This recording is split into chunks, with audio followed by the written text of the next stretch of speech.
အားလုံးပဲမင်္ဂလာပါခင်ဗျာကျွန်တော်အခုပြောပြပေးတော့မှာကဖုန်းနံပါတ်နဲ့ 1xbet အကောင့်ဖွင့်နည်းငွေတွင်းနည်းငွေထုတ်နည်းပဲဖြစ်ပါတယ်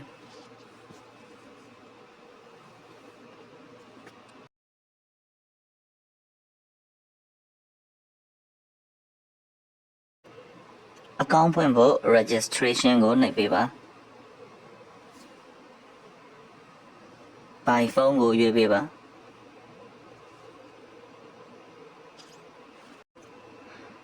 ဖုန်းနံပါတ်နေရာလေးမှာမိတ်ဆွေတို့ရဲ့ဖုန်းနံပါတ်ကိုဖြည့်ပေးပါ +95 ပါပြီးတာဖြစ်တဲ့အတွက်ဖုန်းနံပါတ်ဖြည့်တဲ့အချိန်မှာတုံညကိုခြံပြီးတော့ကိုကနေစပြီးတော့ဖြည့်ပေးပါခင်ဗျာ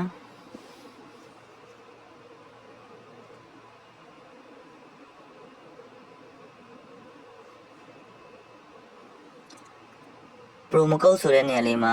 YMT47 ကိုတေချာစွာဖြည့်ပေးပါခင်ဗျာ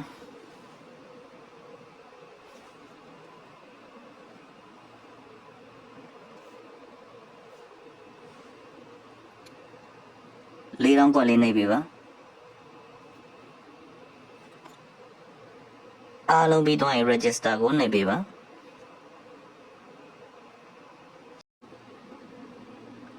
လေးတောင်းကွက်လေးနှိပ်ပေးပါ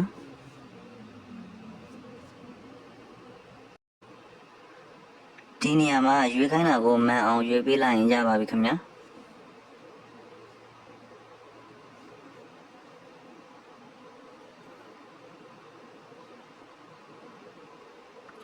အားလုံးရွေးပြီးတော့ verify ကိုနှိပ်ပေးပါ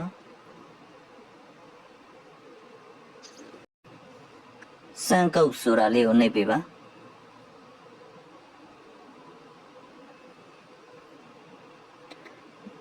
ဒီနေရာမှာမိတ်ဆွေတို့ရဲ့ဖုန်းထဲကို message ပို့လာပါလိမ့်မယ်အဲ့ဒီပို့လာတဲ့ message လေးကိုမှန်ကန်စွာဖြည့်ပေးပါခင်ဗျာ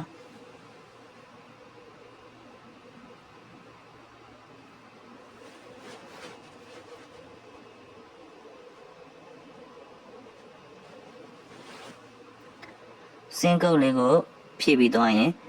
activate ဆိုတာလေးကိုနှိပ်လိုက်တာနဲ့အကောင့်ဖွင့်ခြင်းအောင်မြင်တော့ပါပြီခင်ဗျာဒီနေရာမှာရလာတဲ့ ID နဲ့ password ကိုတေချာလေးတင်ထားပေးပါအကောင့်ထွက်သွားရင်ဒီ ID နဲ့ password ကိုအတုံးပြုပြီးတော့ပြန်ဝင်ရမှာဖြစ်တဲ့အတွက်အရင်အရေးကြီးပါတယ်ခင်ဗျာအားလုံးပြီးတော့ရင် next ကိုနှိပ်ပေးပါ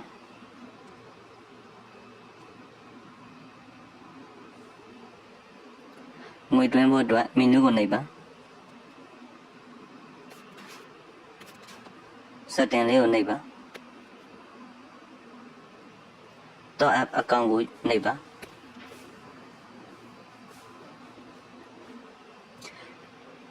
KBနဲ့ငွေတွင်းမယ်ဆို KB ကိုရွေးပါအပေါ်ဆုံးမှာငွေတွင်းမဲ့ပမာဏကိုဖြည့်ပေးပါ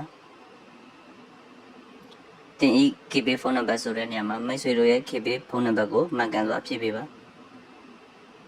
တင်ဤ KB အကောင့်ကင်ဆောင်ဒူအမည်ဆိုတဲ့နေရာမှာမိတ်ဆွေတို့ရဲ့ KB name ကိုထည့်ပေးပါ KB ဖုန်းနံပါတ် KB နာမည်ငွေထည့်ရမယ့်ပမာဏကိုထည့်ပြီးတော့ဆိုရင်အပေါ်ဆုံးမှာ active ဖြစ်နေတဲ့ agent ဖုန်းနံပါတ်ကို copy ယူပြီးတော့ KB ထဲမှာအရင်ဆုံးငွေတွားလွှဲလိုက်ပါငွေလွှဲပြီးရင်ရလာတဲ့ transaction ID လုပ်ငန်းစဉ်အမှတ်အလုံး20ရှိပါတယ်အဲ့အလုံး20ကိုဒီ KBZ လောက်ဆောင်မှုအမှတ်ဆိုတဲ့နေရာမှာမှန်ကန်စွာပြန်လာပြီးတော့ဖြည့်ပေးပါခင်ဗျာဒီအချက်အားလုံးပြည့်စုံသွားရင်တော့ confirm ဆိုတာလေးကိုနှိပ်လိုက်ရင်ငွေတွင်းတာအောင်မြင်တော့ပြီဖြစ်ပါတယ်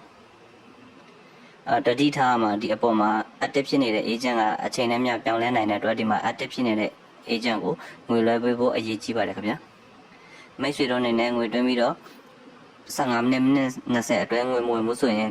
customer service မှာတွားပြီးတော့ငွေမဝင်တဲ့အကြောင်းကိုပြောပြီးတော့ပြန်လဲဖြည့်ရှင်းလို့ရပါတယ်ခင်ဗျာဒါကိုကျွန်တော်ဗီဒီယိုရဲ့အဆုံးမှာ customer support ကိုတွားတဲ့နေကိုကျွန်တော်ထည့်ပေးတော့မှာဖြစ်ပါတယ်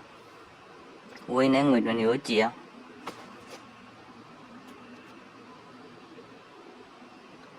ဝိကိုရွေးလိုက်ပါ KB နဲ့အတူတူပါပဲပမာဏထည့်ပါမိတ်ဆွေတို့ရဲ့ဝိဖုန်းနံပါတ်ကိုထည့်ပါပြီးမိတ်ဆွေတို့ရဲ့ဝိအကောင့်အမည်ကိုထည့်ပါ ဒီ3ချက်ဖြည့်ပြီးသွားရင်အပေါ်မှာ active ဖြစ်နေတဲ့ agent ကို copy ယူပါဝေးထဲမှာငွေတော့လွှဲပါပြီးရင်ဝေးရဲ့လုပ်ငန်းစဉ်အမှတ် transaction ID ဆိုတာရှိပါတယ်ရလာပါလိမ့်မယ်အဲ့ဒါကိုဒီအောက်မှာပြန်လာပြီးတော့မှန်ကန်စွာဖြည့်ပေးပါဒီအချက်အားလုံးဖြည့်ပြီးသွားရင်တော့ confirm ကိုနှိပ်လိုက်ရင်ငွေသွင်းတာအောင်မြင်တော့ပြီဖြစ်ပါတယ်ခင်ဗျာငွေထုတ်နည်းကိုကြည့်လိုက်ရအောင် withdraw နှိပ်ပါ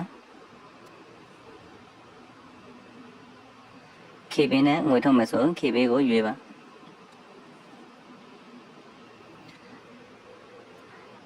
မိတ်ဆွေတို့အနေနဲ့တစ်ချက်သိထားရမှာကငွေထုတ်မယ်ဆိုရင်ကိုကြီးအချက်လက် personal profile ကိုဖြည့်ထားမှငွေထုတ်လို့ရမှာဖြစ်ပါတယ်ခင်ဗျာအပေါ်ဆုံးမှာငွေထုတ်မဲ့ပမာဏကိုထည့်ပါတင် KB ဖုန်းနံပါတ်ဆိုတဲ့နေရာမှာမိတ်ဆွေတို့ရဲ့ KB ဖုန်းနံပါတ်ကိုမှန်ကန်စွာဖြည့်ပေးပါတင် KB အကောင့်ကိုင်ဆောင်လို့အမည်ဆိုတဲ့နေရာမှာမိတ်ဆွေတို့ရဲ့ KB အကောင့်အမည်ကိုထည့်ပေးပါဒီ3ချက်ဖြည့်ပြီးတော့ရင် confirm ကိုနှိပ်လိုက်ပါဖုန်းနံပါတ်ချိန်ထားရင်ဖုန်းထဲကို SIM code လေးကြားလာရင်အဲ SIM code လေးကိုထည့်ပေးပါခင်ဗျာSIM code လေးမကြားလာလို့ approve ဖြစ်သွားရင်တော့ရပါပြီ2 factor ချိန်ထားရင်တော့2 factor ထဲကကုတ်ကိုထည့်ပေးရမှာဖြစ်ပါတယ်ပြီးရင် confirm ကိုနှိပ်ပေးလိုက်ပါဒါဆိုရင်ငွေထုတ်တာအောင်မြင်တော့ပါပြီငွေထုတ်ပြီး15မိနစ်နိုင်ဝက်တွင်းငွေဝင်မှုဆိုရင်ခဏလိုပဲ customer support မှာတွားပြီးတော့ငွေမရောက်တဲ့အကြောင်းကိုကျွန်တော်တို့မြန်မာလိုပြောပြီးပြင်ရှင်းလို့ရပါတယ်ခင်ဗျာဒါကိုဗီဒီယိုအဆုံးမှာကြည့်ပေးပါ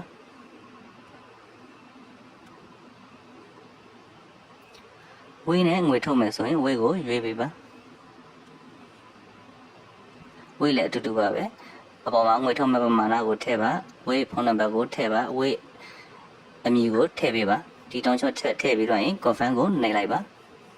ဖုန်းထဲကိုကုတ်ပို့လိုက်အဲ့ဖုန်းထဲကကုတ်ကိုရိုက်ထည့်ပြီး confirm ကိုထပ်နှိပ်ပြီးရင်ရပါပြီ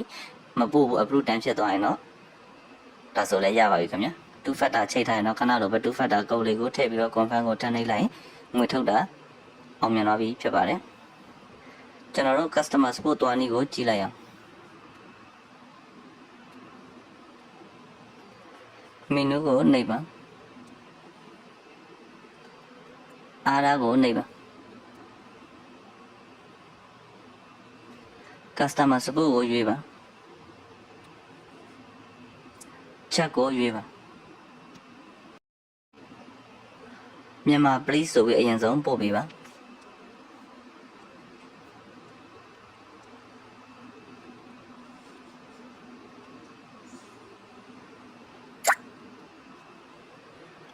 အပေါ်မှာ call operator ဆိုတာလေးပေါ်လိုက် call operator ကိုနှိပ်လိုက်ပါခင်ဗျာ